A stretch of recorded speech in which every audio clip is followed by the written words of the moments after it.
महाराज जी, महाराज जी, आप कह रहे हैं कि आप और इनकी धर्मपत्नी दोनों अमेरिका में रहते हैं और एक कंपनी चलाते हैं वहाँ। महाराज जी, आज मैं जो भी हूँ वो अपने माता पिता के श्रम और त्याग से हूँ। महाराज जी कह रहे हैं कि आपका एक बेटा है, बट अभी इनको बहुत ज़्यादा घबराहट हो रही है कि माता पिता सास ससुर की सेवा का अवसर जब मिलेगा तो अपने बेटे की पढ़ाई को देखूं या उसके भविष्य को देखूं या माता पिता की सेवा करूं और माता वो कैसे पिता की निभाऊं। सेवा को भी देखना है और बेटे के भविष्य को भी देखना है।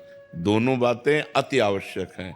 अगर बेटे के भविष्य के लिए माता पिता की सेवा छोड़ देते हैं तो आपका भविष्य और आपके बेटे का भविष्य चौपट हो जाएगा।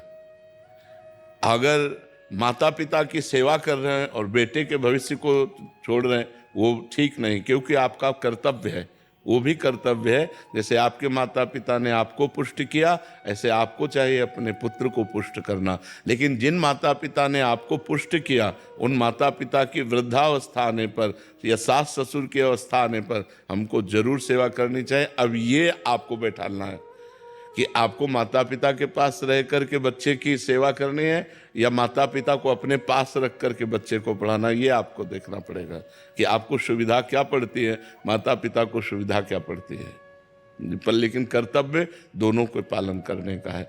जो अपने माता पिता की सेवा नहीं करते वो आध्यात्मिक और लौकिक उन्नति बिल्कुल नहीं कर सकते। आज कर रहे हैं तो कल नष्ट हो जाएंगे।